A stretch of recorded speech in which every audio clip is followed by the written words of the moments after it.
ವೀಕ್ಷಕರೇ, ನನ್ನ ಯೂಟ್ಯೂಬ್ ಚಾನೆಲ್ನ ಮೊದಲ ನೇರ ಸಂದರ್ಶನ ಕಾರ್ಯಕ್ರಮವನ್ನು ವೀಕ್ಷಣೆ ಮಾಡಲು ಬಂದಿರುವಂತಹ ಎಲ್ಲ ವೀಕ್ಷಕರಿಗೆ ನನ್ನ ವೈಯಕ್ತಿಕವಾಗಿ ನಿಮಗೆಲ್ಲರಿಗೂ ಆತ್ಮೀಯವಾದ ಸ್ವಾಗತವನ್ನು ಬಯಸ್ತಾ ಇದ್ದೀವಿ.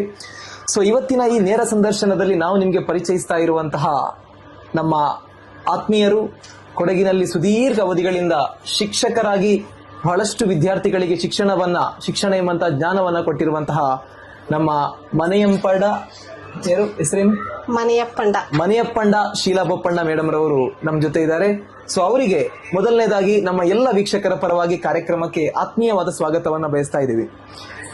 ನಮ್ಮ ಶೀಲಾ ಬೋಪಣ್ಣ ಮೇಡಮ್, ನಾವೆಲ್ಲರೂ ಕೂಡ ಪ್ರೀತಿಯಿಂದ ಕರೆಯುವಂತಹ ಶೀಲಾ ಬೋಪಣ್ಣ ಮೇಡಮ್ ಅವರ ಒಂದು ಸಣ್ಣ ಇಂಟ್ರೊಡಕ್ಷನ್ ಅನ್ನ ನಾನು ನಿಮ್ಗೆ ಕೊಡ್ತೀನಿ. 2019ರಲ್ಲಿ ನಾನು ವೀಕ್ಷಕ ವಿವರಣೆಗೆ ಅಂತ ಹೇಳಿ all star youth club Gonikoppa ನಡೆಸಿದಂತಹ ಮೊದಲ ಕ್ರೀಡಾಕೂಟಕ್ಕೆ ಬಂದಾಗ ಅಲ್ಲಿ ಒಬ್ರು ಟೀಚರ್ ಅನ್ನು ನಾನು ಕಾಣ್ತೇನೆ. ಎಲ್ಲ ಯುವಕರು ಕೂಡ ಅಲ್ಲಿ ಆ ಕ್ರೀಡಾಕೂಟವನ್ನು ಆರ್ಗನೈಸರ್ ಮಾಡುವಂತಹ ಎಲ್ಲ ಆರ್ಗನೈಸರ್ಸ್ಗಳು ಕೂಡ ಪ್ರತಿಯೊಂದು ವಿಚಾರಗಳಿಗೂ ಕೂಡ ನಮ್ಮ ಶೀಲಾ ಬೋಪಣ್ಣ ಮ್ಯಾಮ್ ಜೊತೆ ಸಲಹೆಯನ್ನ ಪಡೆದುಕೊಳ್ತಾ ಇದ್ರು. ಅಂದ್ರೆ ಶೀಲಾ ಬೋಪಣ್ಣ ಮೇಡಮ್ ಅದೆಷ್ಟೋ ವಿದ್ಯಾರ್ಥಿಗಳಿಗೆ ಶಿಕ್ಷಣವನ್ನ ಕೊಡುವುದು ಮಾತ್ರ ಅಲ್ಲದೆ ಯಾವ್ಯಾವ ಕ್ಷೇತ್ರದಲ್ಲಿ ವಿದ್ಯಾರ್ಥಿಗಳು ಆಸಕ್ತರಾಗಿರ್ತಾರೆ ಅವೆಲ್ಲದಕ್ಕೂ ಕೂಡ ಅತ್ಯುತ್ತಮವಾಗಿರುವ ಪ್ರೋತ್ಸಾಹವನ್ನ ನೀಡಿ ಇವತ್ತು ಅವರ ವಿದ್ಯಾರ್ಥಿಗಳು ಯಾವ್ಯಾವ ಕೆಲಸವನ್ನ ಮಾಡ್ತಾರೆ, ಯಾವ್ಯಾವ ವಿದ್ಯಾರ್ಥಿಗಳು ಅವ್ರ ಜೊತೆ ಸಲಹೆಯನ್ನ ಕೇಳ್ತಾರೆ, ಅವರೆಲ್ಲರಿಗೂ ಕೂಡ ಮಾರ್ಗದರ್ಶನವನ್ನ ಕೊಟ್ಟಿರುವಂತಹ, ನಾನು ನೋಡಿರುವಂತಹ ಓರ್ವ ಅತ್ಯುತ್ತಮ ಶಿಕ್ಷಕಿ, ಮಾದರಿ ಶಿಕ್ಷಕಿ ನಮ್ಮ Sheela Bopanna madam. So madam, ಇವತ್ತು ನಿಮ್ಮನ್ನ ನಾವು ನೇರ ಸಂದರ್ಶನಕ್ಕೆ ತೆಗೆದುಕೊಳ್ತಾ ಇದ್ದೀವಿ. ಬಹುಶಃ ನನ್ನ ಚಾನೆಲ್ ನಲ್ಲಿ ಒಂದು ಮೊದಲ ನೇರ ಸಂದರ್ಶನ, ಬಹಳ ಖುಷಿ ಆಗ್ತಾ ಇದೆ. ಸೊ ನಿಮ್ಮ ಒಂದು ಶಿಕ್ಷಣದ ಆ ಜರ್ನಿಯನ್ನ ನೀವು ನಮ್ಮ ವೀಕ್ಷಕರಿಗೆ ತಿಳಿಸಬೇಕು ಅಂತ ಹೇಳಿ ನಾನು ವಿನಂತಿಯನ್ನ ಮಾಡ್ತಾ ಇದ್ದೀನಿ. ರಫೀಸ್ ರವರೇ, ಈ ದಿನ ನೀವು ಹೇಳಿದ್ರಿ ನಿಮ್ಮ ಮೊದಲನೆಯ ಸಂದರ್ಶನ ನನ್ನಿಂದ ಆರಂಭ ಆಗ್ತಾ ಇದೆ ಅಂತ ಹೇಳಿ. ಮೇಡಮ್, ನನ್ನನ್ನ ಆಯ್ಕೆ ಮಾಡ್ಕೊಂಡಿದ್ದಕ್ಕಾಗಿ ನಿಮಗೆ ಮೊದಲಿಗೆ ಧನ್ಯವಾದವನ್ನ ಹೇಳ್ತಾ ಇದ್ದೇನೆ. Thank you madam. ರಫೀಸ್ ರವರೇ, ನಾನು ಒಂದು ಸಣ್ಣದಾದಂತ ಒಂದು ಗ್ರಾಮದಲ್ಲಿ ಸಾಮಾನ್ಯವಾದಂತ ಕುಟುಂಬದಲ್ಲಿ ಜನಿಸಿದಂತ ಹೆಣ್ಣು ಮಗಳು. ಸರ್ಕಾರಿ ಮಾದರಿ ಪ್ರಾಥಮಿಕ ಶಾಲೆಯಲ್ಲಿ ನನ್ನ ಮೊದಲನೆಯ ವಿದ್ಯಾಭ್ಯಾಸ ಆರಂಭ ಆಗುತ್ತೆ. ಪ್ರೈಮರಿ ಶಿಕ್ಷಣ ನೀವು ಪ್ರಾರಂಭ ಮಾಡಿದ್ದೇವೆ. ಈ ಸಂದರ್ಭದಲ್ಲಿ ನನಗೊಬ್ಬ ಉತ್ತಮವಾದಂತಹ ಶಿಕ್ಷಕಿ ನನ್ನ ಪಾಲಿಗೆ ದೊರೆತರು. ಅವರು ನನಗೆ ನೀಡಿದಂತಹ ಆ ಸಂದರ್ಭದಲ್ಲಿ ಆ ಏನು ಇಂಪಾರ್ಟೆನ್ಸ್ ಇದೆ ಅದು ನನ್ನನ್ನು ಇವತ್ತು ಇಲ್ಲಿ ತಂದು ನಿಲ್ಲಿಸಿದೆ. ನಿಮ್ಮ ಅಂದ್ರೆ ನೀವು ನಿಮ್ಮ ಶಿಕ್ಷಕರಿಂದ ಪ್ರಭಾವಗೊಂಡು ಅವರು ಯಾವ ರೀತಿಯ ಒಂದು ನಿಮ್ಗೆ ಶಿಕ್ಷಣವನ್ನ ಕೊಟ್ಟಿದಾರೋ, ಅದು ಕೇವಲ ಶಿಕ್ಷಣ ಮಾತ್ರ ಅಲ್ಲ, ಹೊರಗಿನ ಪ್ರಪಂಚದಲ್ಲಿ ನಾವು ಯಾವ ರೀತಿಯಾಗಿ ಇರಬೇಕು ಅವೆಲ್ಲವನ್ನ ಕೂಡ ನೀವು ಕರಗತ ಮಾಡಿಕೊಂಡು ಇವತ್ತು ಇಷ್ಟೊಂದು ಎತ್ತರಕ್ಕೆ ನೀವು ಬೆಳೆದಿದ್ದೀರಾ ಅಂದ್ರೆ ಅದರ ಹಿಂದೆ ಅವರ ಪರಿಶ್ರಮ ಇದೆ, ಹೌದಲ್ವಾ? ನಾನು ಪ್ರಾಥಮಿಕ ತರಗತಿಯಲ್ಲಿ ಓದ್ಬೇಕಾದ್ರೆ ಆಗ ನನಗಿದ್ದಂತ ಮುಖ್ಯ ಶಿಕ್ಷಕರು ಶ್ರೀಮತಿ ಗೀತಾ ಅಂತ ಹೇಳಿ. ಗೀತಾ ಇವರು ಮುಖ್ಯ ಶಿಕ್ಷಕರಾಗಿ ಕರ್ತವ್ಯವನ್ನ ನಿರ್ವಹಿಸ್ತಾ ಇದ್ರು. ಹಾಗೆ ನನಗೆ ಇಂಗ್ಲಿಷ್ ಪಾಠವನ್ನ ಹೇಳ್ತಾ ಇದ್ರು 5ನೇ ತರಗತಿಯಲ್ಲಿ.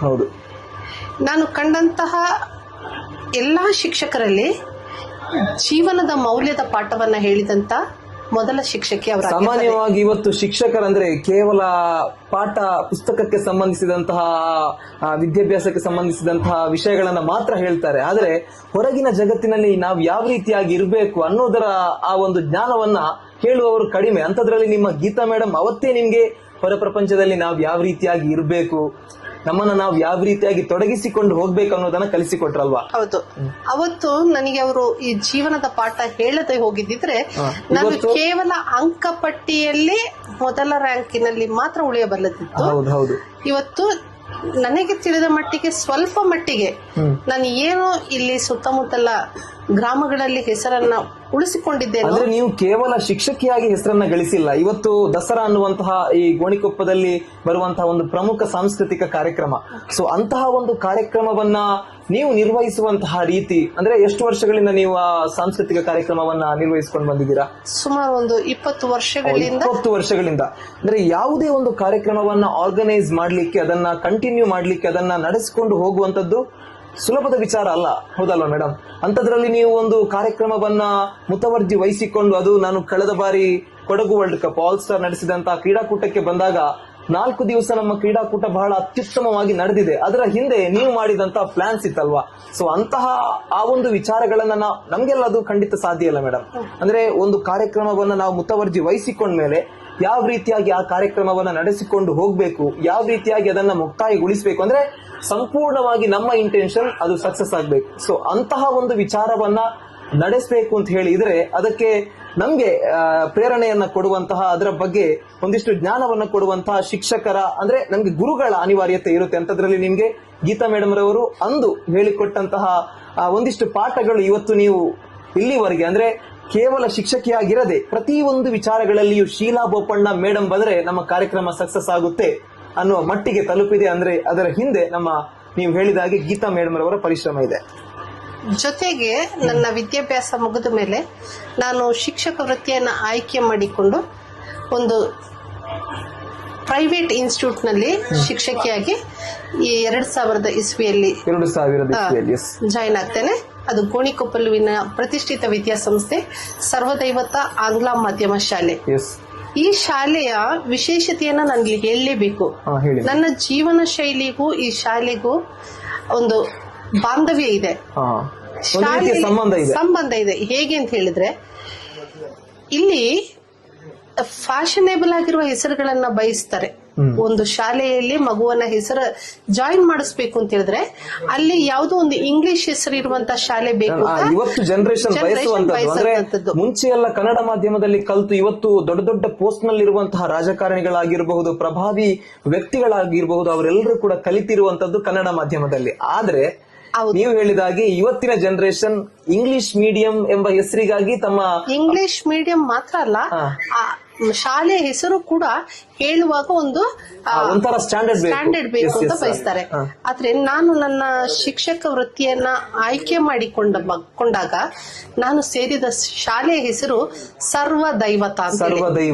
ಸರ್ವದೇವರ ಹೆಸರಿನಲ್ಲಿರುವಂತಹ ಶಾಲೆ. ಅಂದರೆ ಒಂದು ವಿದ್ಯಾಸಂಸ್ಥೆ ಅಂತ ಹೇಳಿದ್ರೆ ಅಲ್ಲಿ ಜಾತಿ ಮತಗಳು ಇರಬಾರದು, ಮೇಲು ಕೀಳು ಇರಬಾರದು. ಅಂದ್ರೆ ಈ ಮಕ್ಕಳಲ್ಲಿ ಭೇದ ಭಾವ ಅನ್ನುವಂತಹ ಒಂದು ಭಾವನೆಯನ್ನ ನಾವು ಅಲ್ಲಿಂದಲೇ ತೊಲಗಿಸಬೇಕು. ಒಂದು ವೇಳೆ ಆ ಪ್ರಾಥಮಿಕ ವಿದ್ಯಾಭ್ಯಾಸದಲ್ಲಿ ಅವರಿಗೆ ಒಂಥರ ಭೇದ ಭಾವದ ಅಂಶಗಳನ್ನ ನಾವೇ ಶಿಕ್ಷಕರಾಗಿ ಇವತ್ತು ಬಹಳಷ್ಟು ಕಡೆಗಳಲ್ಲಿ ನೀವು ನೋಡ್ತಾ ಇರಬಹುದು. ಸೊ ಅಂತಹ ವಿಚಾರಗಳನ್ನ ಮನವರಿಕೆ ಮಾಡಿಕೊಟ್ಟು ನಮ್ಮಲ್ಲಿ ಯಾವುದೇ ಭೇದ ಭಾವ ಇಲ್ಲ ಎಂಬಂತಹ ಒಂದು ಮೈಂಡ್ ಸೆಟ್ ಅನ್ನ ಅವರಿಗೆ ನಾವು ಪ್ರಿಪೇರ್ ಮಾಡಿಕೊಟ್ರೆ ಮುಂದೆ ಅವರು ಬೆಳೀತಾ ಹೋದ ಹಾಗೆ ಯಾವುದೇ ರೀತಿಯ ಭೇದ ಭಾವ ಬರಲ್ಲ.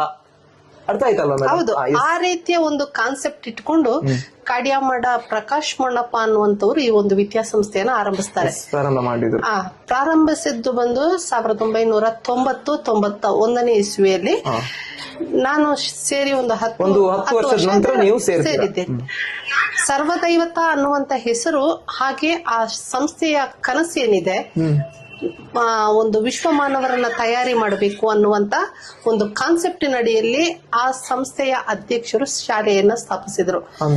ನನ್ನ ಶಿಕ್ಷಕರು ನನಗೆ ನೀಡಿದ ವಿದ್ಯಾಭ್ಯಾಸವೂ ಕೂಡ ಅದೇ. ನನ್ನ ಪ್ರಾಥಮಿಕ ತರಗತಿಯಲ್ಲಿ ನನಗೆ ಸಿಕ್ಕಿದಂತಹ ಗೀತಾ ಮೇಡಮ್ ಹೇಳಿದ್ದು ಒಂದೇ, ನಾನು ಆಯ್ಕೆ ಮಾಡಿಕೊಂಡಂತ ವಿದ್ಯಾಸಂಸ್ಥೆಯ ಅಧ್ಯಕ್ಷರ ಆಯ್ಕೆಯೂ ಕೂಡ ಒಂದೇ ಆಗಿದೆ. ನಿಮ್ಮ ಮ್ಯಾಮ್ ನಿಮ್ಗೆ ಯಾವ ರೀತಿಯ ಆ ಬೋಧನೆಗಳನ್ನ ಹೇಳಿಕೊಟ್ಟಿದ್ರು ಅದೇ ಚಿಂತನೆ ಅದೇ ಪರಿಕಲ್ಪನೆಯೊಂದಿಗೆ ಸರ್ವದೈವತ ಶಾಲೆಯನ್ನ ಅಂದಿನ ಅಧ್ಯಕ್ಷರು, ಅವ್ರ ಹೆಸರು ಕಾಡ್ಯಾಮಡ ಪ್ರಕಾಶ್ ಅವರು ಸ್ಟಾರ್ಟ್ಅಪ್ ಮಾಡಿದ್ರು. ಇದು ನನಗೆ ಒಂದು ಖಾಸಗಿ ಶಾಲೆಯಲ್ಲಿ ನಿಮಗೆ ಗೊತ್ತಿದೆ, ಒಂದು 4 ವರ್ಷ ಕಳೆದ್ರೆ ಇನ್ನೊಂದು ಶಾಲೆಗೆ ಹೋಗುವಂತ ಪರಿಪಾಠ, ಎಲ್ಲಿ ಒಂದು ಸ್ಯಾಲರಿ ಜಾಸ್ತಿ ಸಿಗುತ್ತೋ ಅಲ್ಲಿಗೆ ಹೋಗುವಂತ ಪರಿಪಾಠ ಇದೆ. ಶಿಕ್ಷಕರು ಎಲ್ಲರೂ ಕೂಡ ಅಷ್ಟೇ. ಇವಾಗ ಈಗಿನ ಜನರೇಷನ್ ಹೇಗಿದೆ ಅಂತ ಹೇಳಿದ್ರೆ ಒಂದು ಸಂಸ್ಥೆಯಲ್ಲಿ ಒಂದು 3 ವರ್ಷ ಕೆಲಸ ಮಾಡಿದ್ಮೇಲೆ ಇನ್ನೊಂದು ಹೆಚ್ಚಿನ ಸಂಬಳ ಸಿಗುವಂತ ಕಡೆಗೆ ಹೋಗ್ತಾರೆ. ಸಾಮಾನ್ಯವಾಗಿ ಎಲ್ಲರೂ ಕೂಡ ಬಯಸುವಂತದ್ದು. ಆದ್ರೆ ನಾನು ನನ್ನ ಜೀವನದ ಒಂದು ಉದ್ದೇಶವನ್ನ ಹೇಳಿದೆ. ಆ ನಿಟ್ಟಿನಲ್ಲಿ ನಾನು ಯಾವುದೇ ನನಗೆ ಬೇರೆ ಬೇರೆ ವಿದ್ಯಾಸಂಸ್ಥೆಗಳಿಂದ ಆಫರ್ಸ್ ಬರ್ತಾ ಇತ್ತು, ಮೇಡಮ್ ನೀವು ನಮ್ಮಲ್ಲಿಗೆ ಬನ್ನಿ ಅಂತ ಹೇಳ್ತಾರೆ. ಆದ್ರೆ ನಾನು ಆ ವಿದ್ಯಾಸಂಸ್ಥೆಯಲ್ಲಿಯೇ ಇಷ್ಟು ಸುದೀರ್ಘವಾದಂತಹ ದಿನವನ್ನ ಕಳೆದಿದ್ದೇನೆ ಅಂತ ಹೇಳಿದ್ರೆ ನನಗೆ ಆ ವಿದ್ಯಾಸಂಸ್ಥೆ ನನ್ನ ಕನಸನ್ನ ನನಸು ಮಾಡ್ಲಿಕ್ಕೆ ಇರುವಂತ ಒಂದು ಸ್ಥಳ ಅಂತ ಹೇಳಿ.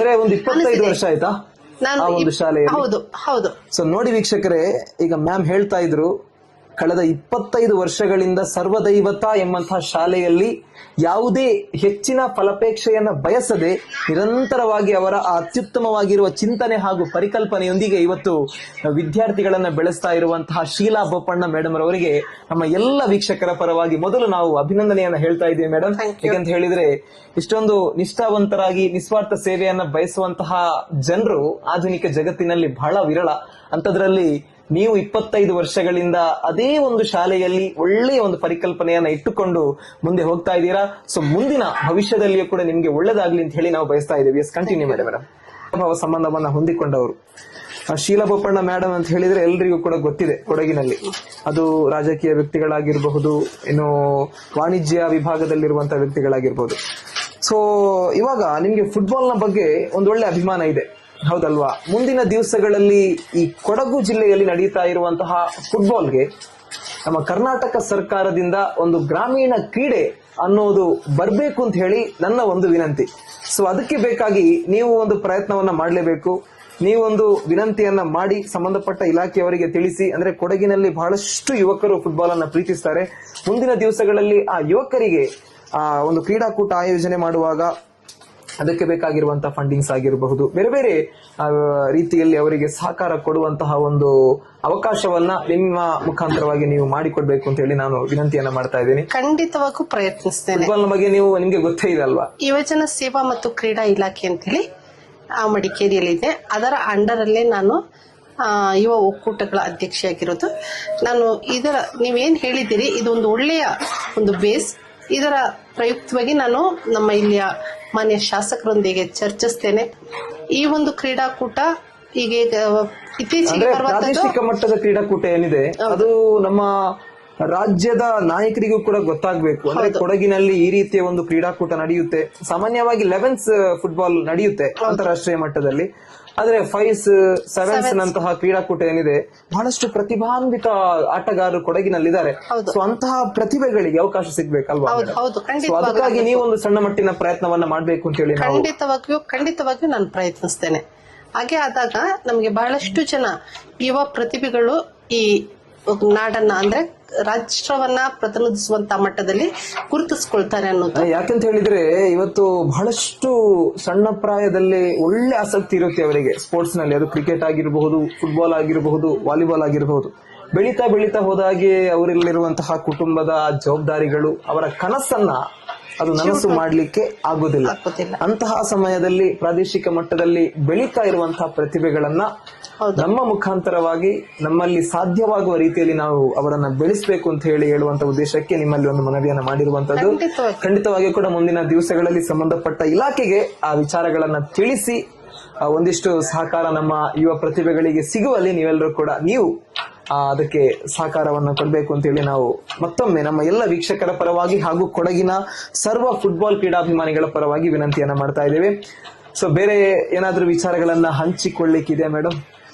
ನಿಮ್ಮ ಜೀವನದ ಕಹಿ ದಿವಸಗಳ ಅಥವಾ ಸಿಹಿ ದಿವಸಗಳನ್ನ ನೀವು ಜೀವನದಲ್ಲಿ ಮರೆಯಲಿಕ್ಕೆ ಅಸಾಧ್ಯವಾಗಿರುವಂತ ದಿವಸಗಳ ಬಗ್ಗೆ ಏನಾದ್ರೂ ಒಳ್ಳೆ ವಿಚಾರಗಳನ್ನ ಹೇಳಿಕ್ಕಿದ್ರೆ ದಯವಿಟ್ಟು ಹಂಚಿಕೊಳ್ಬೇಕು. ಎಂದಿಗೂ ಕೂಡ ನಾನು ಕಹಿ ವಿಚಾರಗಳನ್ನ ನೆನೆಸ್ಲಿಕ್ಕೆ ಹೋಗುದೇ ಇಲ್ಲ. ಎಸ್, ಜೀವನದಲ್ಲಿ ಕಹಿ ವಿಚಾರಗಳನ್ನ ಮೆಲುಕು ಹಾಕಿದಷ್ಟು ಅದು ನಮ್ಮಲ್ಲಿ ನೋವುಗಳು ಜಾಸ್ತಿ ಕಾಡುತ್ತೆ. ಅದಕ್ಕೆ ಕಹಿ ವಿಚಾರಗಳನ್ನ ಮರೆತು ಖುಷಿಯನ್ನ ಹುಡುಕುತ್ತೇನೆ. ಎಸ್, ಜೀವನ ಅಂತ ಹೇಳಿದ್ರೆ ಅದೇ ತರ ಅಲ್ವಾ? ಕಹಿ ವಿಚಾರಗಳು ಇರುತ್ತೆ, ಸಿಹಿ ವಿಚಾರಗಳು ಇರುತ್ತೆ. ಆದ್ರೆ ಆ ಕಹಿ ವಿಚಾರಗಳನ್ನ ಮತ್ತೆ ಮತ್ತೆ ನಾವು ಗ್ರಹಿಸಿಕೊಂಡ್ರೆ ನಾವು ನೋವಲ್ಲಿರ್ತೇವೆ, ಎನರ್ಜಿಯನ್ನ ಅದು ಕಡಿಮೆ ಮಾಡುತ್ತೆ. ಖುಷಿ ವಿಚಾರ ಅಂತ ಹೇಳಿದ್ರೆ ನನ್ನ ಬಾಲ್ಯದಲ್ಲಿ ಇತ್ತೀಚೆಗೆ ಮಕ್ಕಳದು ಕಡಿಮೆ. ನಾನು ನನ್ನ 8ನೇ ತರಗತಿಯಲ್ಲಿ ನನಗೆ ಗೊತ್ತಿರೋ ಹಾಗೆ ಕೊಡಗಿನ ಮೊದಲ ಕರಾಟೆ ಬ್ಲಾಕ್ ಬೆಲ್ಟ್ ನಾನು. ಅಂದ್ರೆ ಮಹಿಳೆಯರ ವಿಭಾಗದಲ್ಲಿ ನನಗೆ ಅದು ಗೊತ್ತಿಲ್ಲ. ಒಂದು ಗ್ರಾಮೀಣ ಪ್ರದೇಶದಿಂದ ಬಂದು ನಾನು ಮೊದಲಿಗೆ ಶಿಕ್ಷಕ ವೃತ್ತಿಯನ್ನು ಆಯ್ಕೆ ಮಾಡ್ಕೊಂಡು ಆ ಶಾಲೆಗೆ ಹೋದಾಗ ನಾನು ಹೋಗಿದ್ದು as a karate teacher, instructor. ಯಾಕೆಂತ ಹೇಳಿದ್ರೆ ಅದು ಎಲ್ಲ ತಾಯಿಯಂದಿರು ತಮ್ಮ ಹೆಣ್ಣು ಮಕ್ಕಳಿಗೆ ಕೊಡ್ಬೇಕು. Self defence. ಹೌದು. ಇತ್ತೀಚೆಗೆ ಅದು ಕಡಿಮೆ ಆಗ್ತಾ ಇದೆ.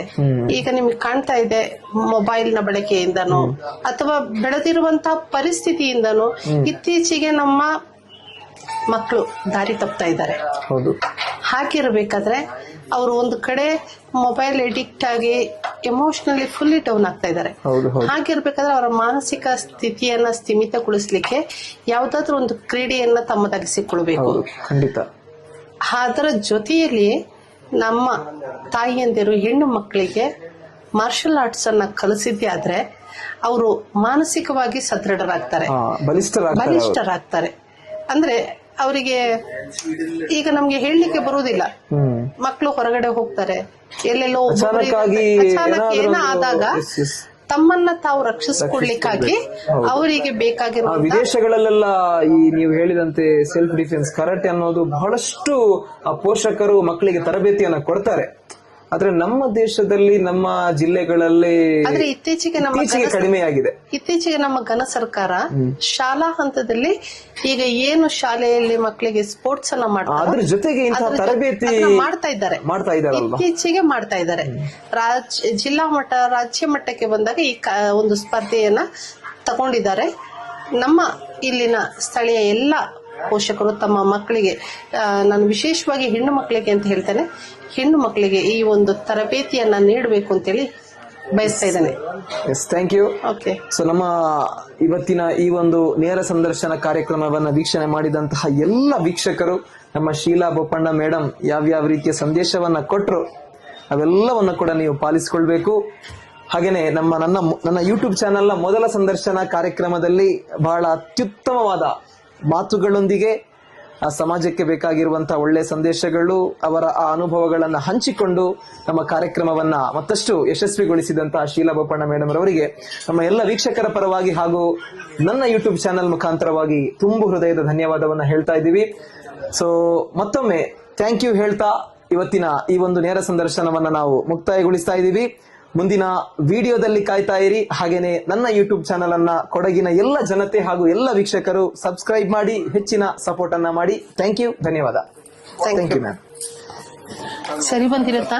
ಬಂದಿರುತ್ತೆ ಬಿಡಿ. ಅಜ್ಜು ಆಯ್ ಇದು ಎത്ര മണിക്കൂറായി? 6 മണിക്കൂറായ? ഇതിരത്തെ ಅರ್ಧ ಗಂಟೆ.